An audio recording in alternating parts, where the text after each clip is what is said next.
Dr Feversham's story.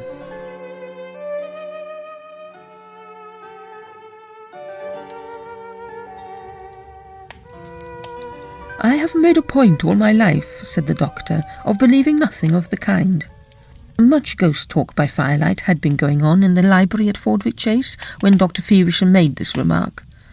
As much as to say, observed Amy Fordwick, that you are afraid to tackle the subject because you pique yourself on being strong-minded, and are afraid of being convinced against your will. Not precisely, young lady. A man convinced against his will is in a different state of mind from mine in matters like these. But it is true that cases in which the supernatural element appears at first sight to enter are so numerous in my profession that I prefer accepting only the solutions of science so far as they go, to entering on any wild speculations, which it would require more time than I should care to devote to them to trace to their origin. But without entering fully into the why and wherefore, how can you be sure that the proper treatment is observed in the numerous cases of mental hallucination which must come under your notice? Inquired Latimer Fordwick, who was studying for the bar. I content myself, my young friend, with following the rules laid down for such cases, and I generally find them successful, answered the old doctor. Then you admit that cases have occurred, within your knowledge of which the easiest apparent solution could be one which involved a belief in supernatural agencies? Persisted Latimer, who was rather prolix and pedantic in his talk. I did not say so, said the doctor. But of course he meant us to infer it, said Amy. Now, my dear old doctor, do lay aside professional dignity and give us one good ghost story out of your personal experience. I believe you have been dying to tell one for the last hour, if you would only confess it. I would rather not help to fill that pretty little head with idle fancies, dear child, answered the old man, looking fondly at Amy, who was his especial pet and darling. Nonsense. You know I am even painfully unimaginative and matter-of-fact, and as for idle fancies, is it an idle fancy to think you like to please me? Said Amy coaxingly. Well, after all, you have been frightening each other with so many thrilling tales for the last hour or two that I don't suppose I should do much harm by telling you a circumstance which happened to me when I was a young man and has always rather puzzled me. A murmur of approval ran round the party. All disposed themselves to listen, and Dr Feversham, after a prefatory pinch of snuff, began. In my youth I resided for some time with a family in the north of England, in the double capacity of secretary and physician. While I was going through the hospitals of Paris, I became acquainted with my employer, whom I will call Sir James Collingham, under rather peculiar circumstances, which have nothing to do with my story. He had an only daughter, who was about 16 when I first entered the family, and it was on her account that Sir James wished to have some person with a competent knowledge of medicine and physiology as one of his household. Miss Collingham was subject to fits of a very peculiar kind, which threw her into a sort of trance, lasting from half an hour to 3 or even 4 days, according to the severity of the visitation. During these attacks she occasionally displayed that extraordinary phenomenon which goes by the name of clairvoyance. She saw scenes and persons who were far distant, and described them with wonderful accuracy. Though quite unconscious of all outward things, and apparently in a state of the deepest insensibility, she would address remarks to those present which bore reference to the thoughts then occupying their minds, though they had given them no outward expression, and her remarks showed an insight into matters which had perhaps been carefully kept secret, which might truly be termed preternatural. Under these circumstances, Sir James was very unwilling to bring her into contact with strangers when it could possibly be avoided, and the events which first brought us together, having also led to my treating Miss Collingham rather successfully in a severe attack of her malady, induced her father to offer me a position in his household which, as a young friendless man, I was very willing to accept. Collingham Westmore was a very ancient house of great extent, and but indifferently kept in repair. The country surrounding it is of great natural beauty, thinly inhabited, and especially at the time I speak of, before railways had penetrated so far north, somewhat lonely and inaccessible.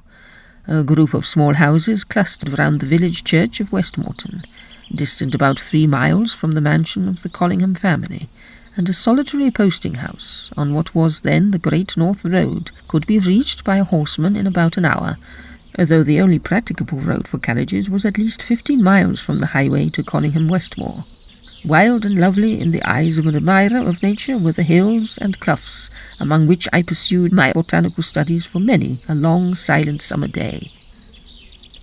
My occupations at the mansion — everybody called it the mansion, and I must do so from force of habit, though it sounds rather like a house agent's advertisement — were few and light. The society was not particularly to my taste, and the fine old library only attracted me on rainy days, of which, truth to say, we had our full share.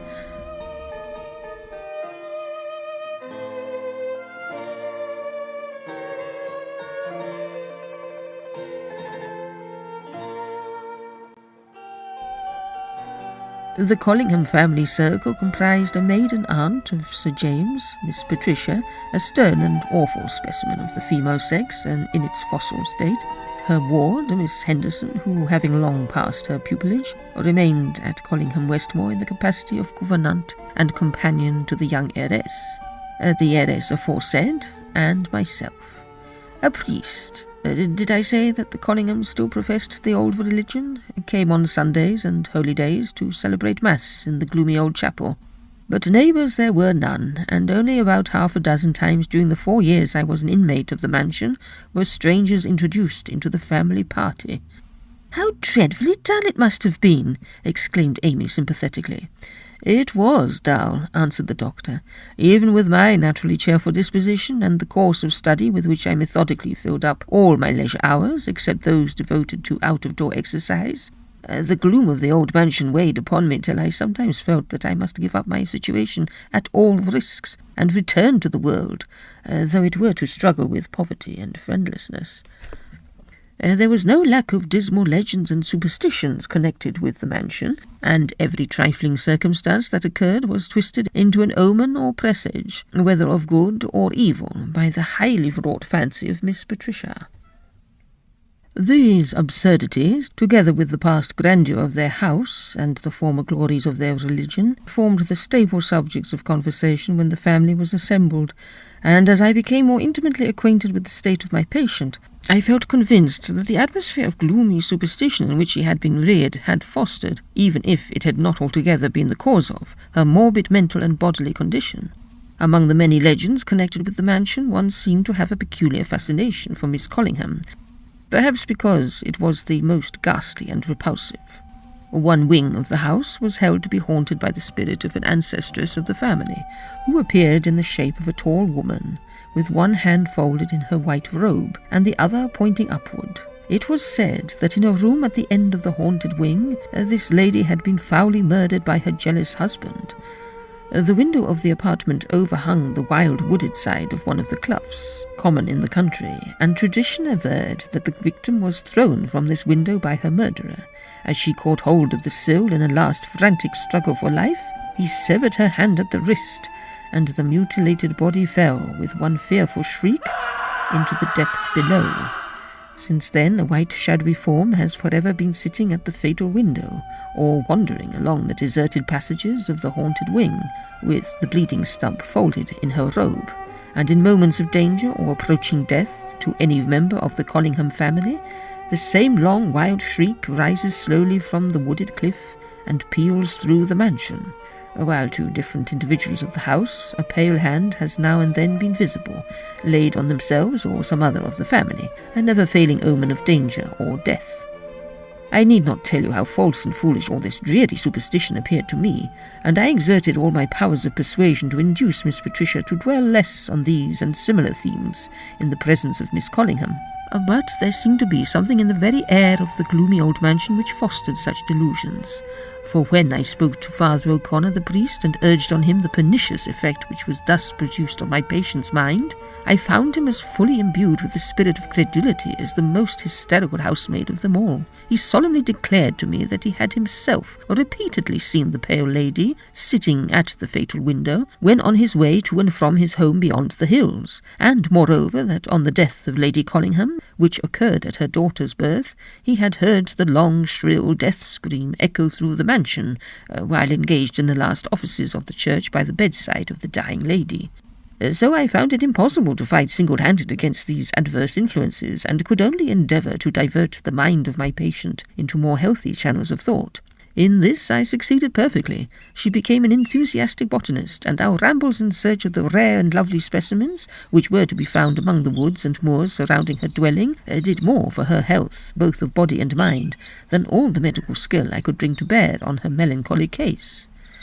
4 years had elapsed since I first took up my abode at Collingham, Westmore. Miss Collingham had grown from a sickly child into a singularly graceful young woman, full of bright intelligence, eager for information, and with scarcely an outward trace remaining of her former fragile health. Still, those mysterious swoons occasionally visited her, forming an insurmountable obstacle to her mingling in general society, which she was in all other respects so well fitted to adorn. They occurred without any warning or apparent cause.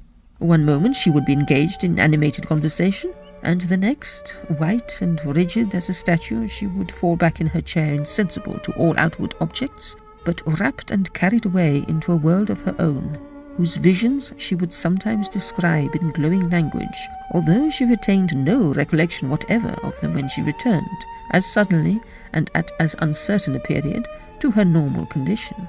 On one of these occasions we were sitting after dinner in a large apartment called the summer dining room. Fruit and wine were on the table, and the last red beams of the setting sun lighted up the distant woods, which were in the first flush of their autumn glory. I turned to remark on the beautiful effect of light to Miss Collingham, and at the very moment I did so she fell back in one of her strange swoons. But instead of the death-like air which her features usually assumed, a lovely smile lighted them up, and an expression of ecstasy made her beauty appear for the moment almost superhuman. Slowly she raised her right hand and pointed in the direction of the setting sun. "He is coming," she said in soft, clear tones. "Life and light are coming with him. Life and light and liberty." Her hand fell gently by her side. The rapt expression faded from her countenance, and the usual death-like blank overspread it. This trance passed away like others, and by midnight the house was profoundly still. Soon after that hour, a vociferous peal at the great hall bell roused most of the inmates from sleep. My rooms were in a distant quarter of the house, and a door opposite to that of my bedroom led to the haunted wing, but was always kept locked. I started up on hearing a second ring, and looked out in hopes of seeing a servant pass and ascertaining the cause of this unusual disturbance. I saw no one, and after listening for a while to the opening of the hall door and the sound of distant voices, I made up my mind that I should be sent for if wanted, and re-entered my room. As I was closing the door, I was rather startled to see a tall object, of greyish-white colour and indistinct form, issue from the gallery, whose door, as I said before, had always been locked in my recollection. For a moment I felt as though rooted to the spot, and a strange sensation crept over me. The next, all trace of the appearance had vanished, and I persuaded myself that what I had seen must have been some effect of light from the open door of my room. The cause of the nightly disturbance appeared at breakfast on the following morning in the shape of a remarkably handsome young man, who was introduced by Sir James as his nephew, Don Luis de Cabral, the son of an only sister long dead who had married a Spaniard of high rank. Don Luis showed but little trace of his southern parentage. If I may so express it, all the depth and warmth of colouring in that portion of his blood, which he inherited from his Spanish ancestors, came out in the raven-black hair and large lustrous dark eyes, which impressed you at once with their uncommon beauty. For the rest, he was a fine, well-grown young man, no darker in complexion than an Englishman might well be, and with a careless, happy boyishness of manner, which won immediately on the regard of strangers, and rendered his presence in the house like that of a perpetual sunbeam.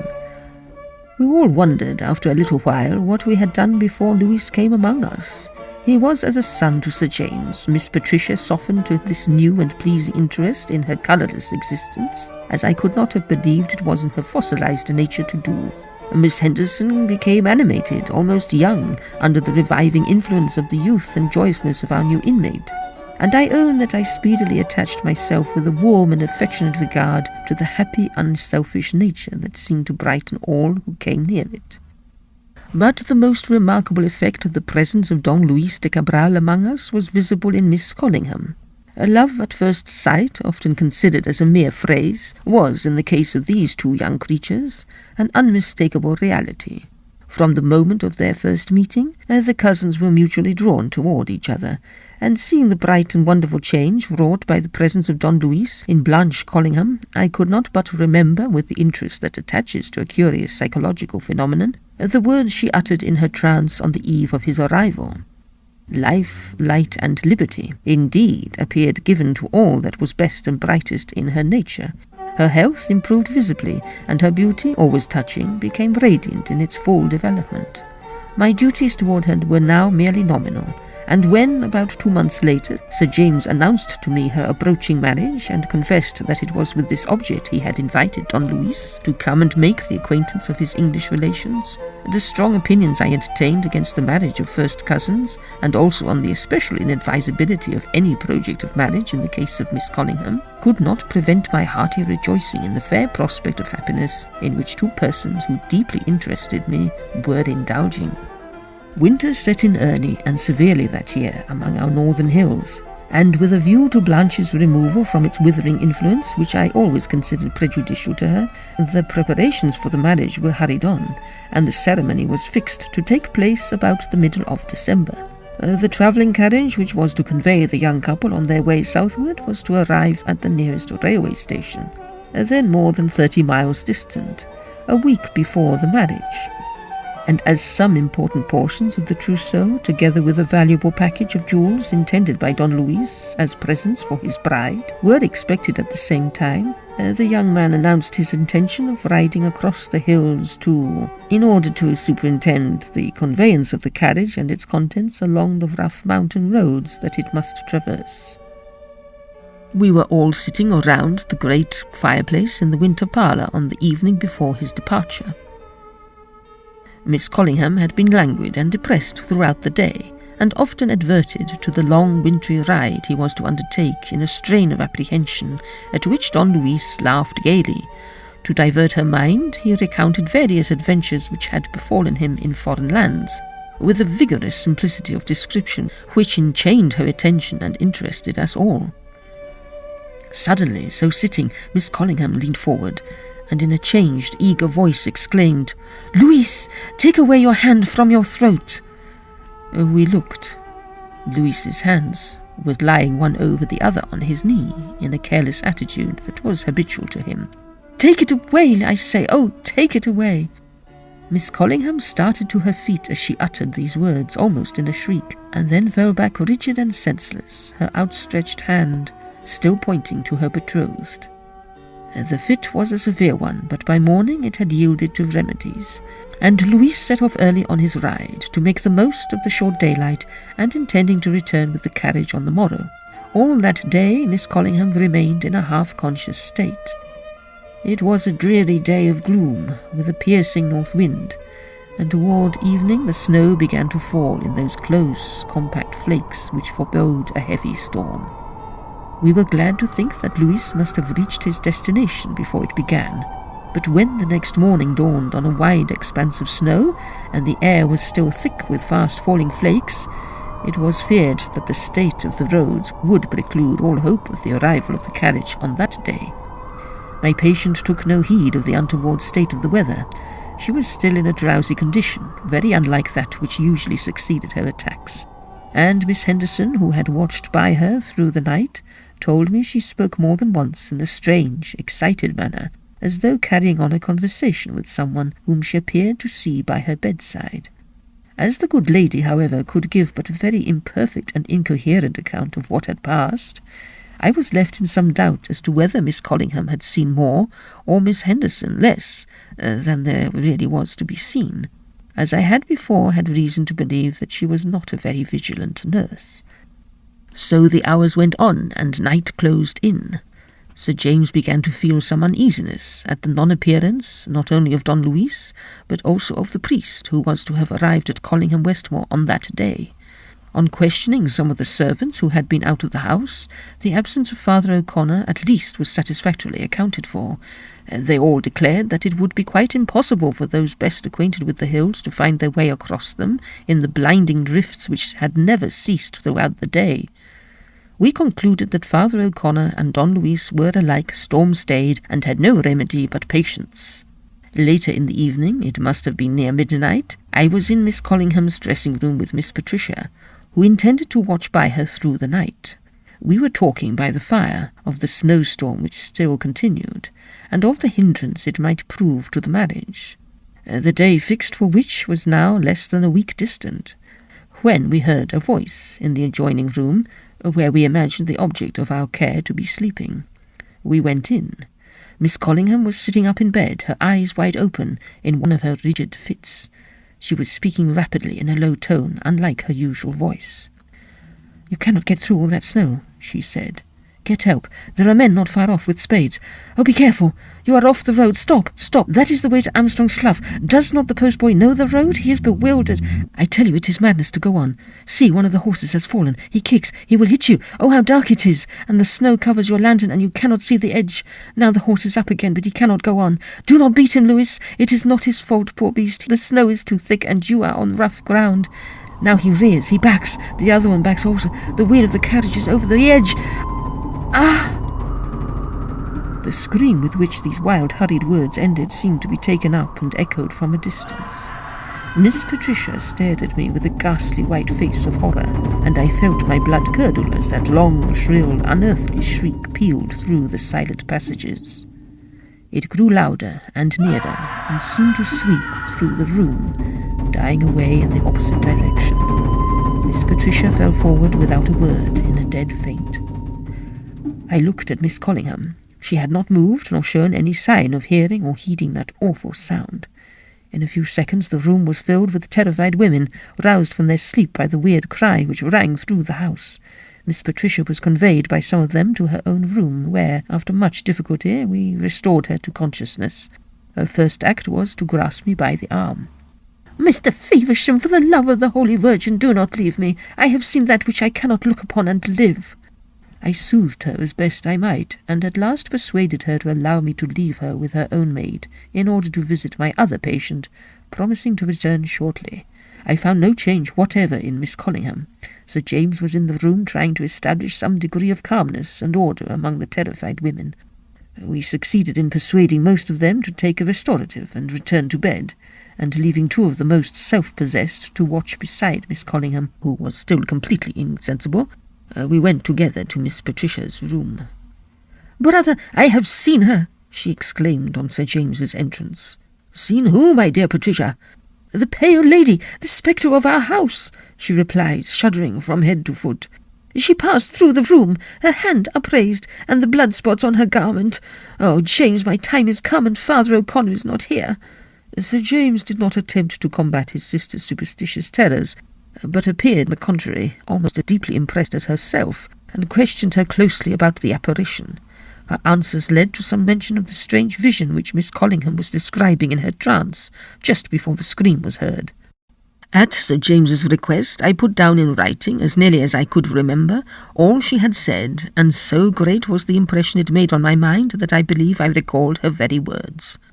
Knowing all we did of her abnormal condition while in a state of trance, it was impossible not to fear that she might have been describing a scene that was actually occurring at the time, and Sir James determined to send out a party, as soon as daylight came, on the road by which Don Luis must arrive.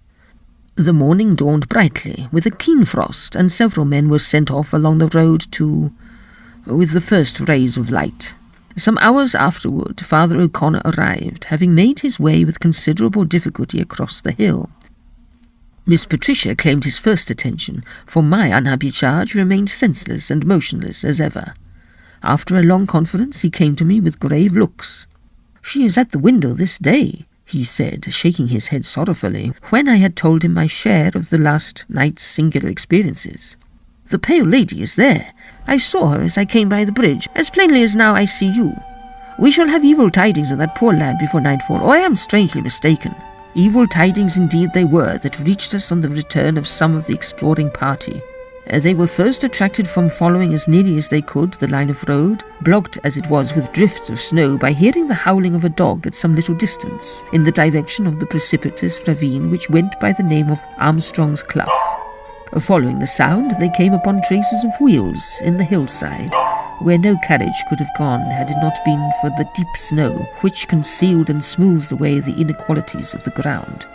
These marks were traced here and there till they led to the verge of the precipice, where the struggle had evidently taken place, and masses of snow had been dislodged and fallen into the ravine. Looking below, the only thing they could see in the waste of snow was a little dog, who was known to be in the habit of running with the post horses which was scraping wildly in the snow and filling the air with its dismal howlings. A considerable circuit had to be made before the bottom of the clough could be reached, and then the whole tragedy was revealed. There lay the broken carriage, the dead horses, and 2 stiffened corpses under the snow that had drifted over and around them. I need not pursue the melancholy story. I was an old fool for telling it to you, said the doctor. But Miss Collingham, what became of her? Asked an eager listener. Well, she did not recover, answered the doctor with a slight trembling in his voice. It was a sad matter altogether, and within a short time she lay beside her betrothed in the family vault below the chapel. Sir James broke up his establishment and went abroad, and I never saw any of the family again. And what did you do, Doctor? I went to London to seek my fortune as best I might, and I hope you may all prosper as well, my young friends. And is it all really true? Asked Amy, who had listened with breathless attention. That is the worst of it. It really is, said the doctor.